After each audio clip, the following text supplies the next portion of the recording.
The light rain turned the city streets into dark mirrors, reflecting the neon lights of commercial buildings that rose like sleeping giants. Edward Mendez adjusted the knot of his Italian silk tie as he sped his Mercedes-Benz through the bustling avenues, his fingers drumming impatiently on the leather steering wheel. The dashboard clock read 11:40 p.m. He was late for the most important meeting of his business career. At 45, Edward had built a real estate empire that spanned 3 states. His company, Mendez and Associates, was synonymous with luxury and exclusivity in the high-end market. Tonight, he would finally close the deal that would make him the biggest developer in the metropolitan area. $100 million in foreign investments awaited only his signature. The designer navy blue suit fit his athletic frame perfectly, maintained by rigorous personal training sessions. His graying temples lent him a distinction that impressed in the most sophisticated business circles. Edward was known for his calculating shrewdness and his ability to turn every opportunity into substantial profit. His cell phone rang for the 3rd time in 10 minutes. It was Marcus, his business partner for over a decade. "Edward, where are you? The Japanese investors are getting impatient. This meeting can't be postponed again." "I'm almost there, Marcus. 5 minutes and I'll be there. Keep them entertained with that sustainability presentation we prepared." Edward hung up without waiting for a reply and pressed harder on the accelerator. The streets were beginning to empty, typical for that time on a weeknight. Only a few hurried pedestrians walked along the wet sidewalks, sheltered by umbrellas swaying in the wind. Park Avenue stretched before him like a pulsating artery of the metropolis. Edward knew every curve, every traffic light, every shortcut that could shave precious minutes off his journey. His mind was already in the boardroom, visualizing contracts being signed, handshakes sealing multi-million-dollar deals. As he approached East 50th Street, a particularly poorly lit corner caught his attention. The streetlights had failed on that block, creating a gloom that contrasted with the brightness of the main avenues. Edward instinctively slowed down, his business reflexes always alert to any anomaly in the environment. That's when she appeared. A small, fragile figure emerged from the shadows like a ghost of the night.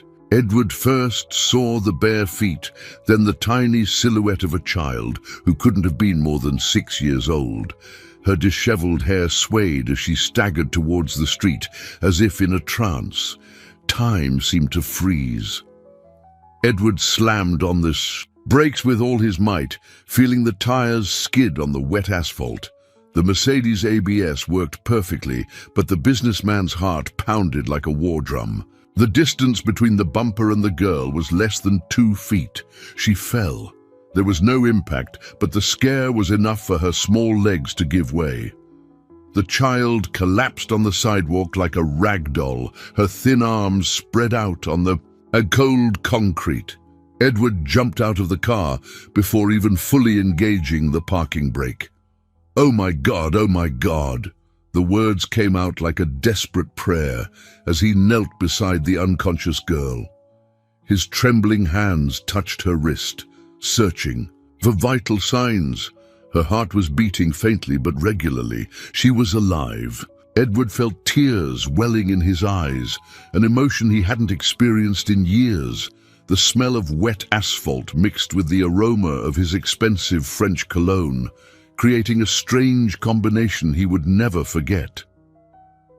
A few pedestrians began to approach, forming a small circle around the scene. Edward barely noticed them. All his attention was focused on that fragile child, dressed in tattered clothes that had once been white, but now bore the marks of a life on the streets. Suddenly, her eyes opened. Edward had never seen eyes so deep, so laden with history and suffering. For a moment, they stared at each other in absolute silence. Then, her voice whispered something that would change his life forever. "Mr. Edward, The girl's voice was just a wisp of breath, but each word pierced the businessman's chest. Like a sharp blade. "You saved my family on Church Street 2 years ago." Edward felt the world spin around him. Church Street, how could he forget? 2 years ago, on a rainy afternoon, much like this night, he had stopped his car upon seeing a family being evicted from a simple house. A young woman was crying desperately while holding a small child in her arms, begging for a few more days to gather the rent money. At that time, Edward still carried traces of the compassion he had inherited from his mother. Without hesitation, he had paid not only the overdue rent, but 3 months in advance, plus left enough money for the family to regroup. He did it anonymously, asking only that the landlord not mention his name. "Today, the bad men want to get you after the bridge." The girl continued whispering, her words broken by irregular breathing. "Please, don't go." Edward felt a shiver run down his spine. The bridge. She was referring to the overlooked bridge, the route he always took to get to his office after this corner. His eyes filled with tears as the reality of the situation began to form in his mind. "How do you know my name?" he asked in a choked voice, still kneeling beside the child. "How did you know I'd be passing by here?" The girl tried to sit up, propping herself on her elbows. Edward helped her gently, noticing how light she was, almost too fragile to exist. "I live on the streets, mister. I see everything. I heard them talking about the man in the blue suit who was going to pass by here tonight. They said they were going to grab you after the bridge." The child's words echoed in Edward's mind like alarm bells. He looked around, observing the shadows cast by the buildings, the dark corners where anyone could be hiding. Fear began to settle in his chest, mixing with guilt and confusion. "Who are they?" Edward asked, his voice now firmer, the business instinct to seek information taking over. "Men from the neighborhood. They say you have a lot of money and that you need to pay for something bad you did."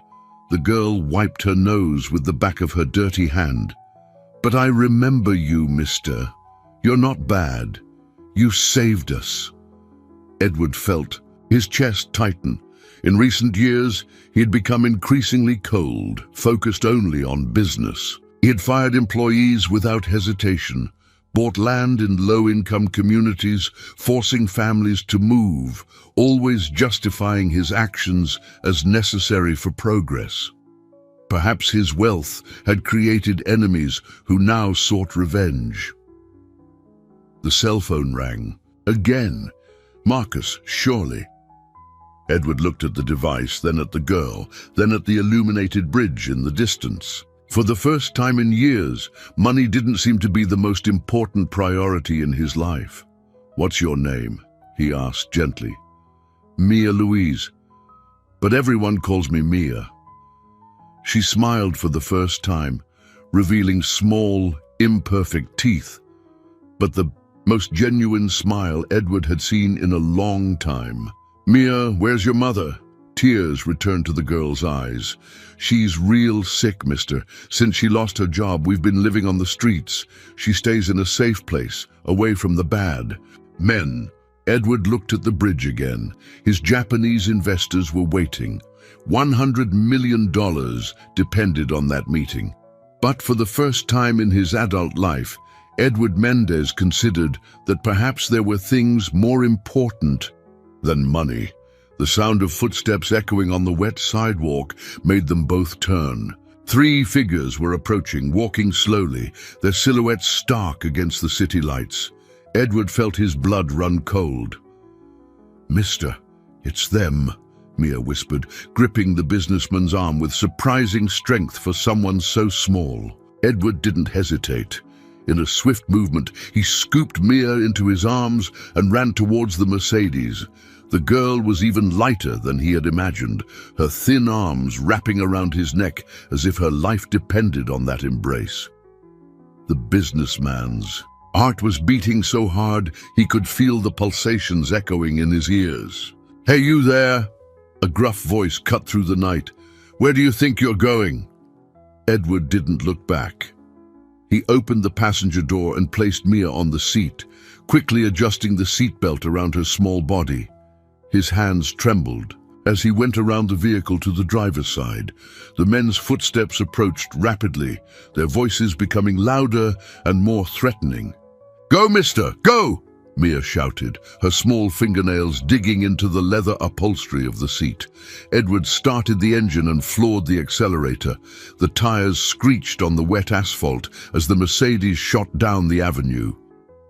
In the rear view mirror, he could see 3 men running after the car for a few yards before giving up, standing in the middle of the street with clenched fists. "They have a car too," Mia said in a trembling voice, turning to look out the rear window. "An old black car. They're gonna follow us." Edward took the first turn he found, veering off his usual route. His hands were sweating as he gripped the steering wheel, adrenaline coursing through his veins like liquid fire. How long had it been since he'd felt real fear? How long had it been since anything truly affected him, besides the numbers in his bank accounts? "Mister, are you okay?" Mia's worried voice brought him back to reality. Edward looked at the girl and saw his own fears reflected in those large, dark eyes. She was scared, but there was an impressive courage in her posture. This child had risked her own life to save him, a person she barely knew, merely out of gratitude for an act of kindness. He barely even remembered. "I'm fine, Mia. You were very brave tonight." Edward tried to smile, but his hands still trembled. "On the wheel. How did you know they were going to get me today? I sleep in a cardboard box behind the bodega on Lexington Avenue. At night, when it's real cold, I hear the grown-ups talking. Yesterday, they talked about the man in the blue suit who always passes by that corner at 11:30 at night." Edward felt a chill. His routine was so predictable that even homeless people knew it. How many other people knew exactly where he would be at every moment of the day? The cell phone rang again. This time, Edward answered. "Edward, for God's sake, where did you get to? The Japanese investors have already left. You just blew the biggest deal of your life." Marcus's voice sounded desperate on the other end of the line. "Marcus, listen to me very carefully," Edward said, keeping his eyes on the road as he took another random turn. "Someone tried to kidnap me tonight. I need you to cancel all my appointments for the next few days." "Kidnap? Edward, are you okay? Where are you now?" "I'm safe, but I need to disappear for a few days. Take care of the company while I sort this out." Edward hung up before Marcus could ask any more questions. He looked in the rearview mirror again. No black car in sight, but that didn't mean they were safe. "Mister, I know a place where we can stay," Mia said softly. "It's where my mom is. She'll want to thank you personally." "Your mother? Is she really sick?" Mia nodded, tears welling in her eyes. "She coughs a lot and can't work anymore. We don't have money for a doctor." Edward felt his chest tighten again. While he was closing multi-million-dollar deals, this child and her mother were fighting for basic survival. The weight of guilt and responsibility began to settle on his shoulders like a heavy cloak. "Let's go see your mother," he said, resolute. "And then we're going to the hospital. You both need proper medical care." Mia smiled for the second time that night, but Edward couldn't shake the feeling that the dangers were just beginning. The Mercedes navigated increasingly narrow streets, moving away from the financial district towards a working-class neighborhood in the Bronx. Edward had never been to this area, where houses were crammed together and street lighting was scarce. Mia guided him with precise directions, her childlike voice contrasting with the mature knowledge she displayed of every corner and shortcut. "Here, mister. Stop here," she said, pointing to a vacant lot next to a small, abandoned church. Edward parked the car and looked around apprehensively. The place seemed deserted, but he could hear low voices coming from somewhere nearby. Mia jumped out of the vehicle with an agility that belied her apparent fragility and ran towards a makeshift structure made of plywood and blue tarpaulin. "Mum! Mum! I brought him!" the girl shouted before disappearing inside the precarious structure. Edward locked the car and walked slowly towards the shelter. His Italian shoes sank into the damp earth with each step. The smell of wet wood and wood smoke invaded his nostrils, so different from the air-conditioned, perfumed environment of his office. "Mia Louise, where were you? I was terrified." A woman's weak voice echoed from inside the shack. Edward stopped at the entrance, unsure if he should go in. Through an opening in the tarp, he could see a young woman, perhaps in her 30s, lying on some old blankets.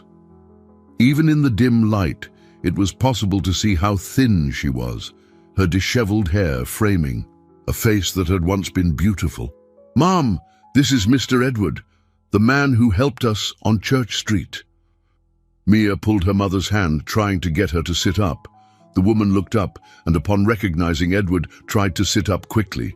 A violent coughing fit interrupted her, doubling over her frail body. Edward hesitated no longer and entered the small shelter, kneeling beside her. "Please, don't get up. My name is Edward Mendez," he said gently. "Mia told me you're sick." "Mr. Edward," the woman whispered between coughs, "I never forgot your kindness. My name is Carmen, Carmen Delgado." Her hands trembled as she tried to smooth her hair. "I'm sorry about our situation. After I lost my cleaning job, we couldn't afford rent anymore." Edward observed the surroundings. It was smaller than his walk-in closet, but was neatly organized. The few clothes were folded in a cardboard box. There was a small makeshift stove, and a few kitchen utensils were arranged on a wooden board. Despite the extreme poverty, there was dignity in that home. "Carmen, I need to tell you something important," Edward said, his voice filled with urgency. "Mia saved me tonight. There were men waiting to kidnap me, and she risked her life to warn me." Carmen looked at her daughter with a mixture of pride and terror. "Mia Louise, what did you do?" "I just wanted to help him, Mom. Like he helped us before," Mia replied, hugging her mother's legs. "Do they know it was you who warned me?" Edward asked, his stomach tightening at the possibility. Mia looked down. "I think so, mister. They saw me talking to you before we ran away." Carmen began to cry silently, her tears mixing with the sweat of her fever. "Oh my God, what's going to happen to us now?" Edward felt the weight of responsibility fall upon his shoulders like a mountain. This family had already suffered enough, and now, because of him, they were in even greater danger.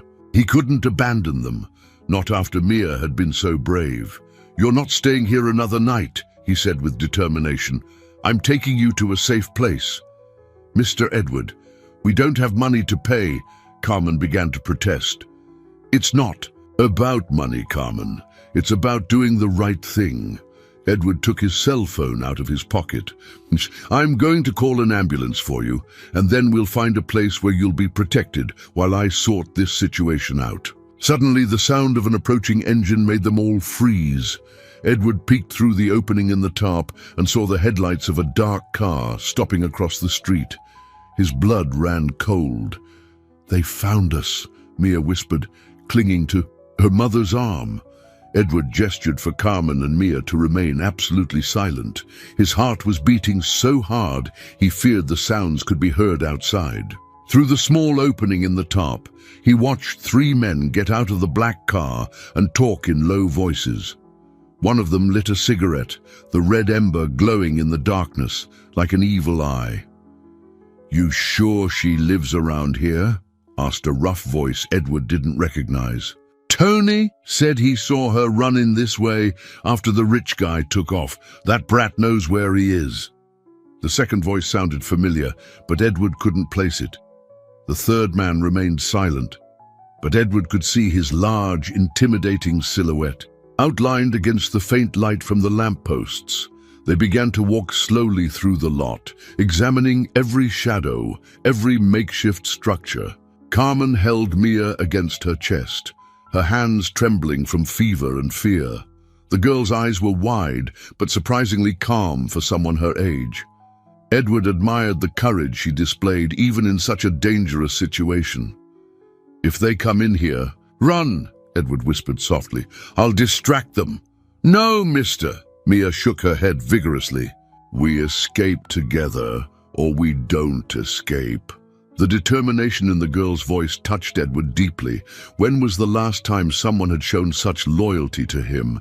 In the business circles he frequented, relationships were based on mutual interest and convenience. Here, in this shack of wood and tarp, he was experiencing something he had forgotten existed: unconditional love.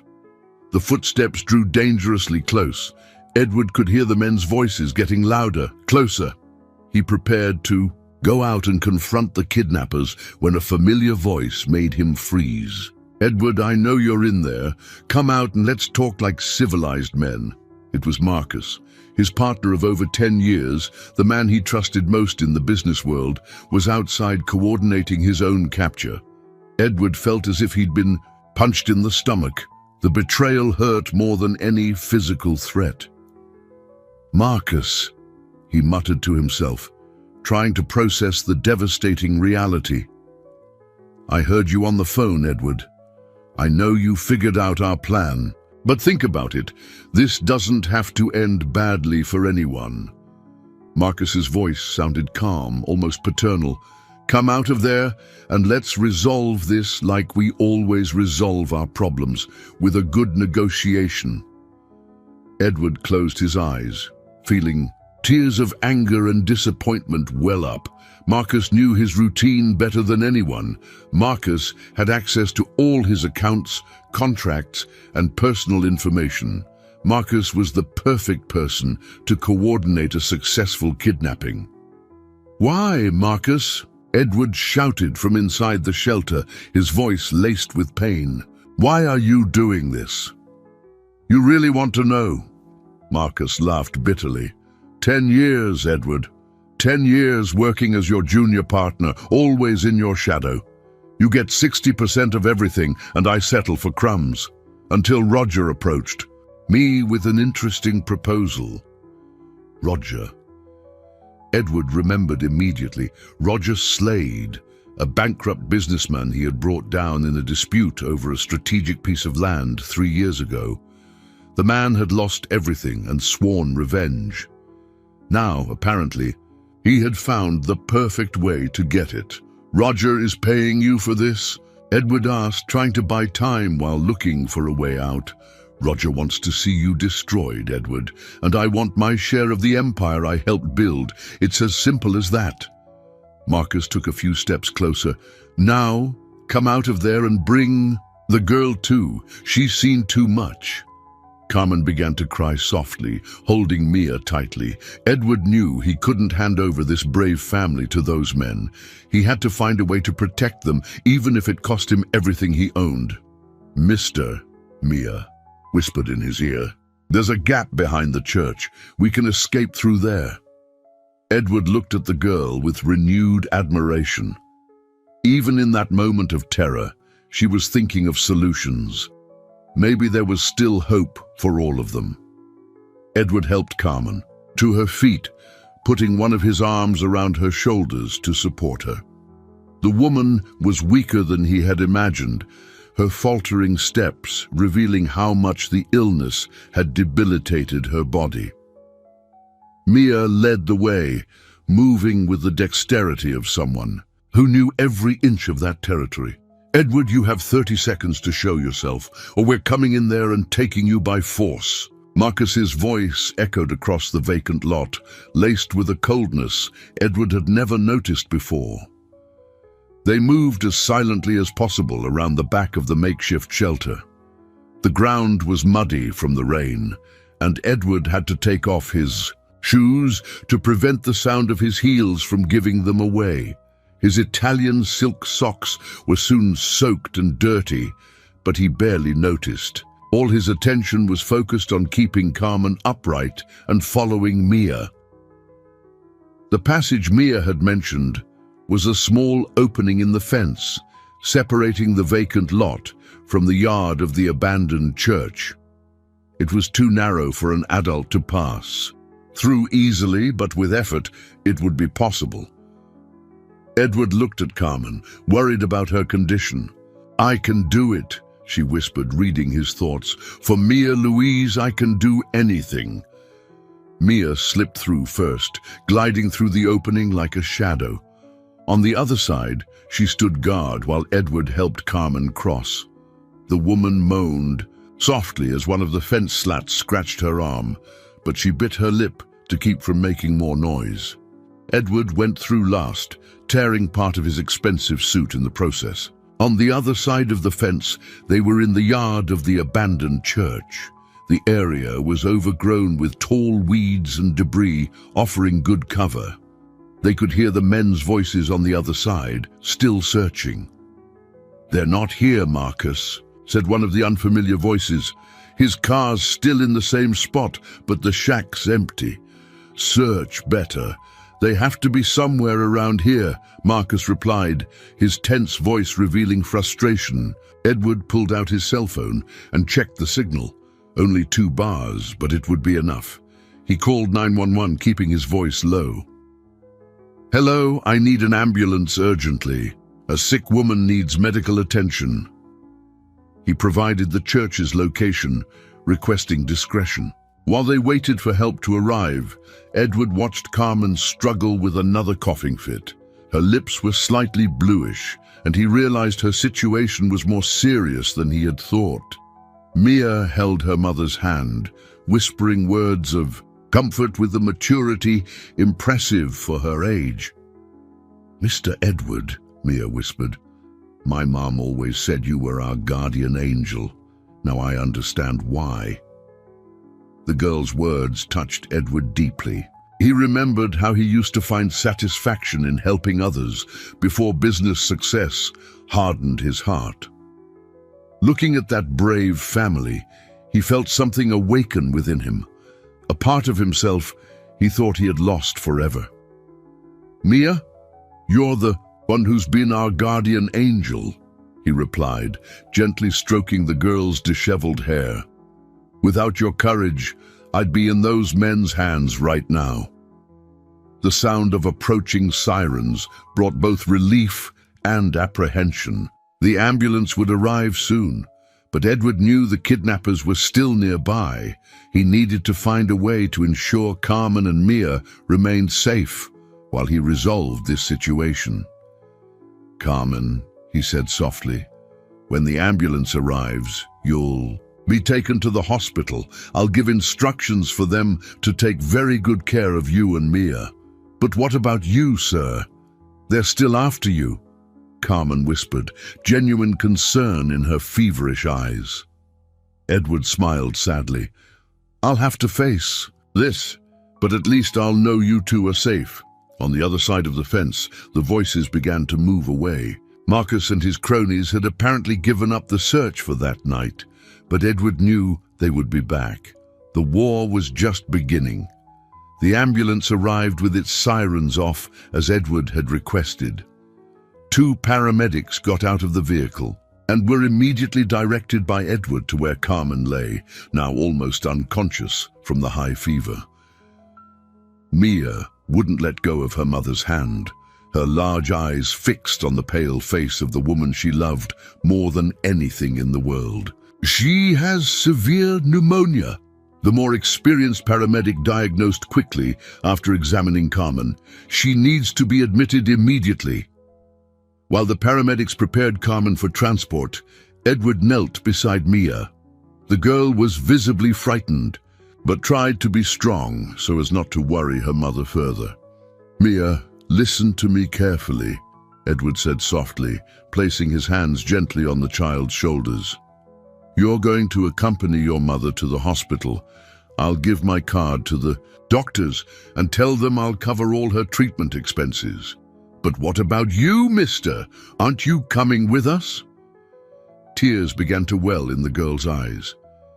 Edward felt his heart ache. He wanted more than anything to accompany them to the hospital, to personally ensure Carmen received the best possible treatment. But he knew his presence would put them both in danger. Marcus and his cronies wouldn't hesitate to use a child as a hostage to get what they wanted. "I have some important things to take care of first, but I promise I'll visit you tomorrow." Edward handed his business card to the paramedic. "This is my card. Please ensure the girl and her mother receive the best possible care. Money is no object." As the ambulance drove away carrying Carmen and Mia, Edward felt a strange emptiness in his chest. In just a few hours, these two people had become more important to him than many of the relationships he had cultivated over the years. For the first time in a long time, Edward Mendez had something worth fighting for besides money. He returned to the Mercedes, carefully checking his surroundings before emerging from his hiding place. The car was intact, but Edward noticed there were footprints in the mud around the vehicle. Marcus and his accomplices had examined the car while searching for them. Edward started the engine and drove towards the city center, his mind working furiously to formulate a plan. He needed to find out exactly who was involved in the conspiracy against him, how much Marcus knew about his business, and most importantly, how to protect Carmen and Mia while he resolved this situation. But first, he needed a safe place to spend the night. He couldn't go back home or to the office. Marcus knew all his addresses. He then remembered Benny, his former driver who had worked for the Mendez family for over 20 years before retiring. Benny had always been loyal and discreet, and Edward trusted him completely. The phone rang a few times before Benny's sleepy voice answered. "Benny, it's me, Edward. I need your help urgently." "Mr. Edward, what time is it? Did something happen?" "It's a long story, Benny. Can I come over to your place? I'm in serious trouble and need a safe place to spend the night." "Of course, Mr. Edward. You'll always be welcome here. Helen will get the guest room ready." Edward sighed with relief. Benny and Helen were simple, honest people who had dedicated much of their lives to serving his family.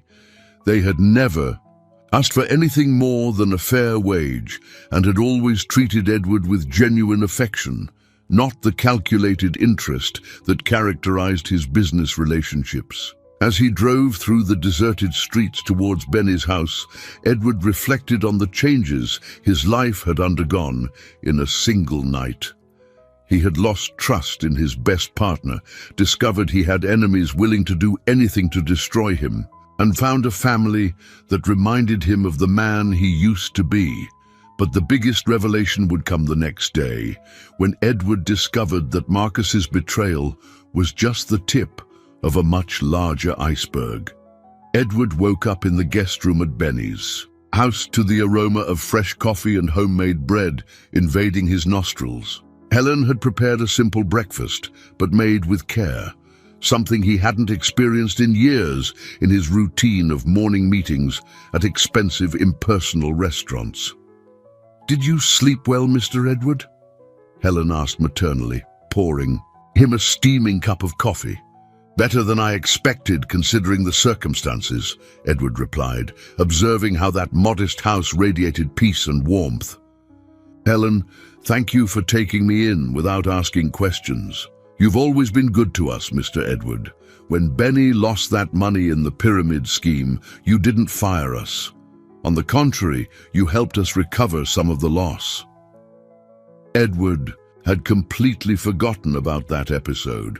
For him, it had been just an automatic gesture of justice, but he now realized how deeply that act had affected the couple. His cell phone rang, interrupting his thoughts. It was an unknown number.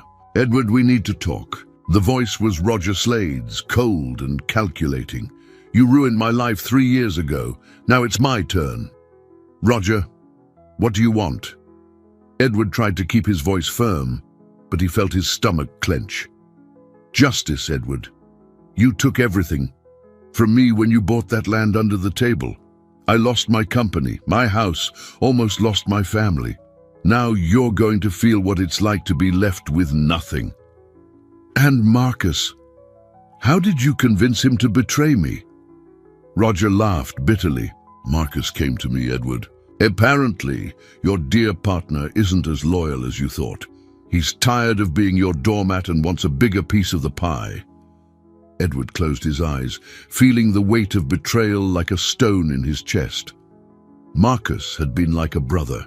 To him, all those years, they had built the business empire together, shared successes and failures, celebrated achievements at intimate dinners with their families. What do you want from me? $50 million, Edward, and the transfer of 40% of Mendez and Associates' shares to Marcus. Otherwise, the three of you will meet a very unpleasant end. 3? Edward felt his blood run cold. What 3?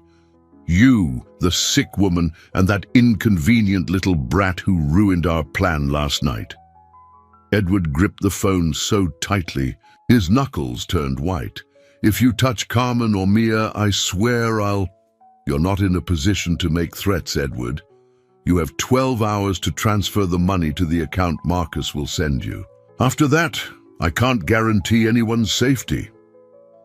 The call ended, leaving Edward in a state of shock. Benny, who had observed the conversation from a distance, approached worriedly. Mr. Edward, can I help with anything? Edward looked at the man who had served his family with dedication for so many years.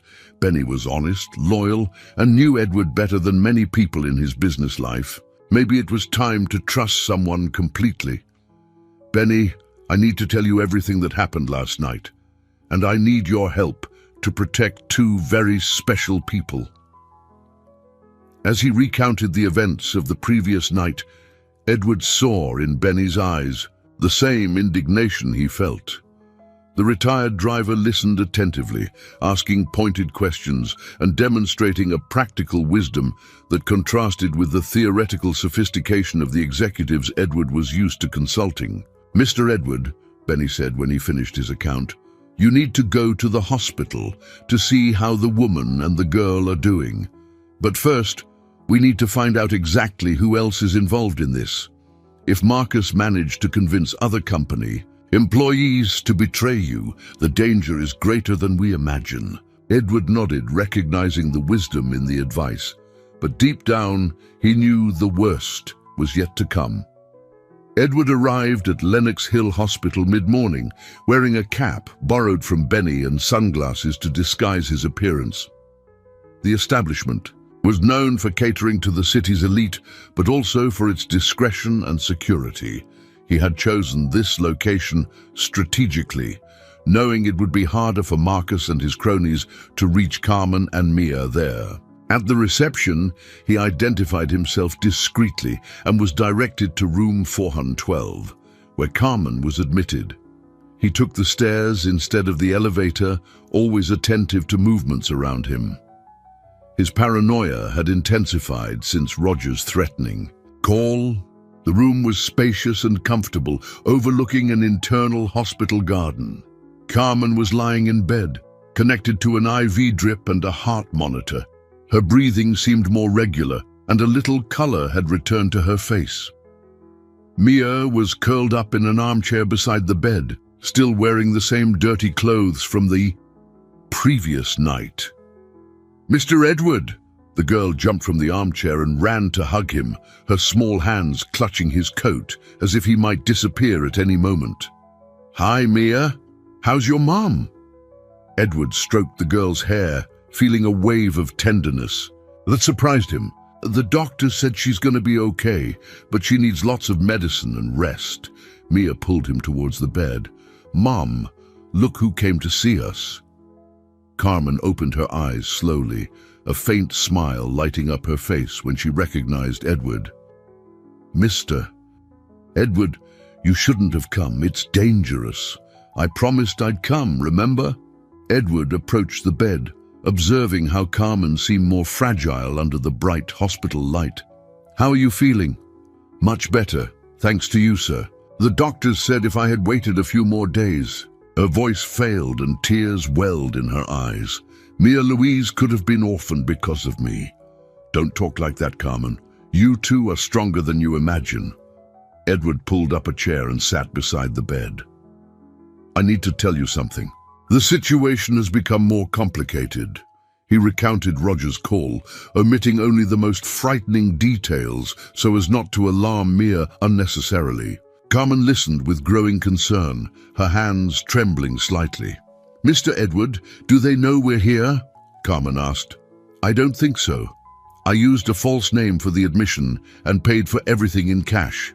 But to be sure, I'm going to hire private security to stand guard in the hallway. A nurse entered the room, checking Carmen's machines and jotting down information on a clipboard. Excuse the interruption. How are you feeling today, Miss Delgado? Much better, thank you. When the nurse left, Edward turned to Mia. Mia, would you like some clean clothes and maybe take a shower? The girl looked at her mother, who nodded encouragingly. You can go, my dear. Mr. Edward will take good care of you. Edward took Mia to the hospital gift shop, where they bought basic children's clothes, toiletries, and a few toys. While Mia showered in the room's bathroom, Edward spoke quietly with Carmen about the next steps. Carmen, I need to ask you a difficult question. Do you have any relatives or friends you trust completely? Someone who could take care of you for a few days while I sort this out? Carmen thought for a moment. My sister lives in Stamford. She always said if I needed help, but I don't want to put her in danger too. Stamford could be a good option. Far from here, but not too distant. I can arrange safe transportation and accommodation for you there. Mia came out of the bathroom wearing small jeans and a pink blouse, looking like a normal child for the first time since Edward had met her. She smiled shyly, still not used to clean, comfortable clothes. You look beautiful, Mia, Edward said sincerely, and the girl's smile widened. But the peaceful moment was shattered when Edward saw, through the room window, a familiar black car parking in the hospital lot. Edward felt his blood run cold as he recognized the vehicle. It was the same black car from the night before, and 3 men were getting out, walking purposefully towards the hospital's main entrance. One of them was Marcus, unmistakable even from a distance in his grey suit and arrogant posture. Carmen, I need you to listen to me carefully, Edward said softly, keeping his eyes fixed on the window. They've found us. We need to get out of here now. Carmen tried to get up quickly, but a wave of dizziness made her falter. Edward held her gently by the shoulders. Easy, you're still weak. Mister, what's happening? Mia asked, sensing the tension in the air.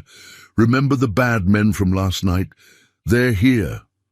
Edward took his cell phone out of his pocket and called. Benny, I need you to come to Lenox Hill Hospital immediately. Enter through the back emergency entrance and take the service stairs to room 412. Bring the car.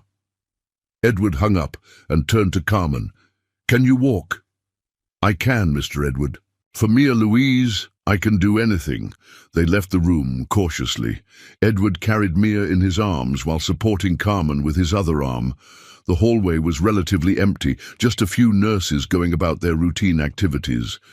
Edward tried to look like just another visitor helping patients.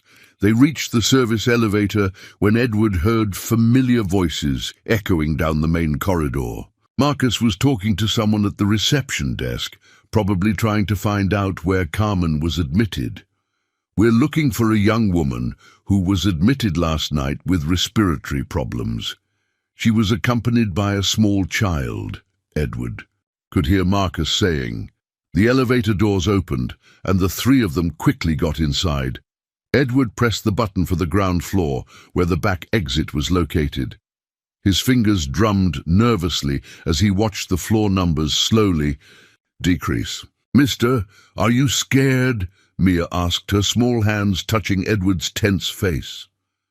A little, Edward admitted honestly, but I won't let anything happen to you, I promise. The elevator reached the ground floor, and the doors opened to reveal a service corridor leading to the back exit. Edward saw Benny arriving through the outer door, his face showing concern and determination. "Mr. Edward, the car is right out here," Benny said, taking some of Carmen's weight. Helen packed some sandwiches and a thermos of coffee. They walked quickly towards the back parking lot. Benny's car was a simple but well-maintained sedan. Edward helped Carmen settle into the back seat with Mia, while he himself sat in the passenger seat. "Where to, Mr. Edward?" Benny asked, starting the engine. "Let's go to your place first. I need to make some calls and organize a plan." As they drove away from the hospital, Edward saw the black car circling the block in the rearview mirror, apparently looking for them. His heart pounded, but Benny drove calmly, taking side streets and avoiding main avenues. "Mr. Edward," Carmen said weakly from the back seat, "I don't want you to get into more trouble because of us. Maybe it's better if we just disappear." "Carmen, don't say that." Edward turned to look at her.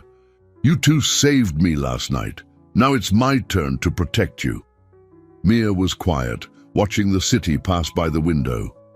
Suddenly, she pointed to a car coming up behind them. "Mister, I think that car is following us." Edward looked in the rear view mirror, and his stomach clenched. It was another dark vehicle keeping its distance, but clearly tailing them. Marcus had been smarter than he'd imagined. "Benny, they're following us.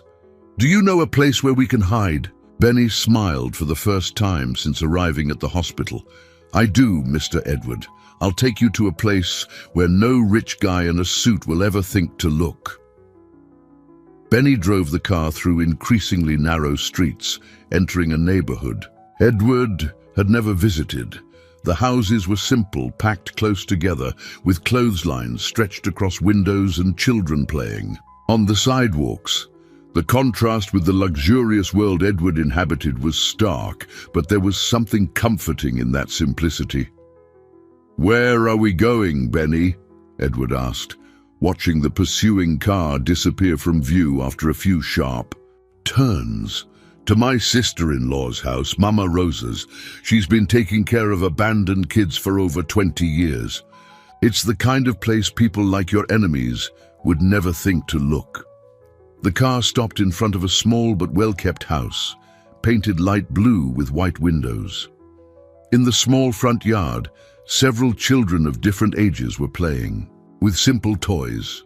A sturdy woman about 60 years old appeared at the door, drying her hands on a floral apron. "Benny, what a nice surprise!" Mama Rosa smiled warmly. "And you've brought visitors." "Rosa, this is Mr. Edward, Ms. Carmen, and little Mia. They're going through some difficulties and need a safe place to stay for a few days."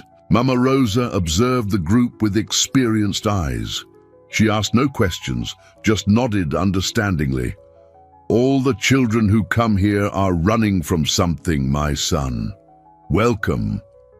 Edward helped Carmen out of the car, impressed by the naturalness with which they were received. Mia, initially shy, was soon drawn to the other children who ran to greet her. It was the first time Edward had seen her interacting with other children, and the genuine smile that blossomed on her face moved him deeply. "Rosa, I need to use your phone to make some important calls," Edward said, "and I'd like to contribute to the household expenses while we're here." "The phone's available, but as for the money," Mama Rosa shook her head. "Around here we help each other out of love, not for personal gain." Edward felt humbled in a positive way. He was used to solving everything with money, but in this simple environment, he realized there were more important values. He watched Carmen being carefully settled into a clean, airy room, while Mia was immediately included in the group of children, as if she had always been part of the family. From the kitchen phone, Edward called his personal attorney, Arthur Feinstein Eskane, a trusted man who knew all the legal details of his business. "Arthur, I need you to urgently review all Contracts and powers of attorney Marcus has access to. I suspect he's plotting something against me. Edward, good thing you called. Marcus was here earlier today saying you'd had an accident and authorized him to temporarily take over the business. He brought a power of attorney with your signature. Edward felt the floor drop out from under him. Arthur, I didn't sign any power of attorney. Marcus is trying to take over the company. Did you sign anything? I haven't signed anything yet. I was waiting to talk to you first. Edward, what's going on? A very well-planned coup attempt. Arthur, I need you to immediately freeze all company accounts and prevent any transfer of shares. Use all available legal resources. I'm already on it.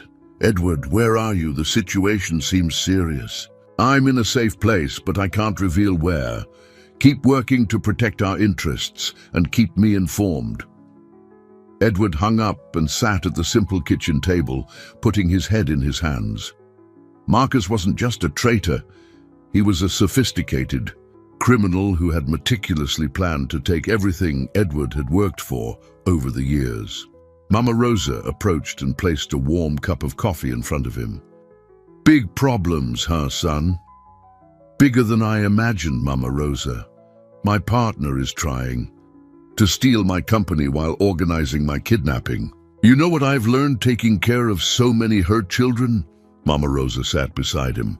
Sometimes you have to lose everything to find out what really matters. Edward looked through the kitchen window and saw Mia playing Ring Around the Rosie with the other children, her laughter echoing through the yard. Carmen was on the porch watching her daughter with a serene smile, looking healthier by the hour. Maybe you're right, Edward murmured, feeling a strange transformation happening inside him. The second day at Mama Rosa's house began with Edward being awakened by shouts from the yard. He jumped out of the makeshift bed in the living room and ran to the window, only to discover they were shouts of joy from the playing children.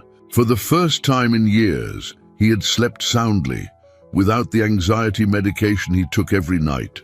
Mia was at the center of the game, teaching the other children a song Carmen had taught her. Her eyes shone with a happiness Edward had never seen before. Carmen, sitting on the porch, watched her daughter with tears of emotion in her eyes. How is she? Edward asked, sitting beside Carmen. Much better, Mr. Edward. Last night she told me this was the best day of her life. Carmen wiped her eyes with the back of her hand. How long has it been since she played with other children, had a safe roof over her head? Edward watched Mia run through the yard, her laughter mingling with that of the other children. The girl's transformation in just 2 days was impressive. The scared, fragile child he had met on the street had given way to a vibrant, happy little girl. The phone rang, interrupting the peaceful moment. Mama Rosa called Edward to answer. Edward, it's Arthur. I have important news. Marcus tried to access the company accounts last night, but we managed to block it in time. Also, I found something interesting in the contracts he prepared. What did you find? The signature on the power of attorney is a forgery, Edward. We have enough evidence to sue him for attempted fraud. But there's more. I discovered he's been embezzling money from the company for at least 6 months. Edward felt a mixture of anger and relief. How much money? About $3 million. He created shell companies and made fraudulent transfers. I have all the documents here. Arthur, I need you to go to the police immediately. Present all the evidence and file a formal complaint against Marcus and Roger Slade for attempted kidnapping, fraud, and extortion. Already on it. Edward, the police want to talk to you. Would it be possible for you to come to the precinct this afternoon? Edward looked at Carmen and Mia in the yard, weighing his options. Hiding any longer wouldn't solve the situation. It was time to face reality and reclaim his life. I'll be there at 3 o'clock. Arthur, hire a security firm to protect 2 people who are very important to me. I'll send you the address by text. After hanging up, Edward sat in Mama Rosa's kitchen, organizing his thoughts. He knew that leaving this refuge meant taking risks, but he couldn't live on the run forever. Besides, he had responsibilities to Carmen and Mia that went far beyond just protecting them. "Rosa, may I talk to the—" "Mama Rosa, may I have a moment?" "Of course, son. You look worried." "I need to go out this afternoon to sort out some problems. Is it possible for Carmen and Mia to stay here a few more days? They can stay as long as they need, but can I offer an old woman's advice?" Edward nodded, genuinely interested in the wisdom of this extraordinary woman. "That girl and her mother came into your life for a reason, Edward. It's no coincidence you met them that night. Sometimes God uses the simplest people to teach the most important lessons." Edward looked out at the yard again, where Mia was now helping a smaller child tie her shoe. The girl's maturity and kindness constantly impressed him. "You're right, Mama Rosa. They've changed my life more in 2 days than I've changed in 45 years. That afternoon, Edward prepared to confront Marcus and reclaim his life. But he knew that, regardless of the outcome, he would no longer be the same cold, calculating man he once was. Edward arrived at the police precinct, accompanied by Arthur and 2 private security guards. He had exchanged the torn suit for simple clothes borrowed from Benny, feeling strangely more comfortable in this less formal attire.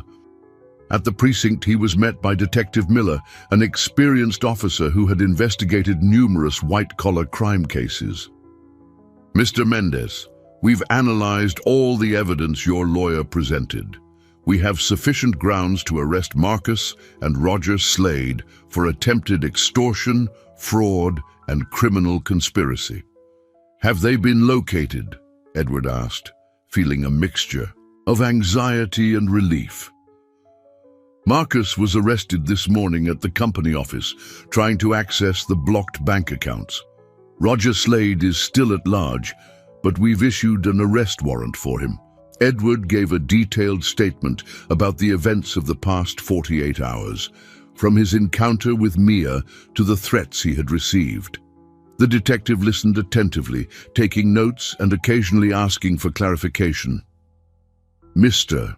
Mendez, I'd also like to speak with the woman and child who helped you. They are important witnesses in this case." "They're in a safe place, Detective. I can bring them here tomorrow, once I'm sure Roger Slade has been captured." After completing the legal procedures, Edward returned to Mama Rosa's house late in the afternoon. He found a scene that filled him with emotion.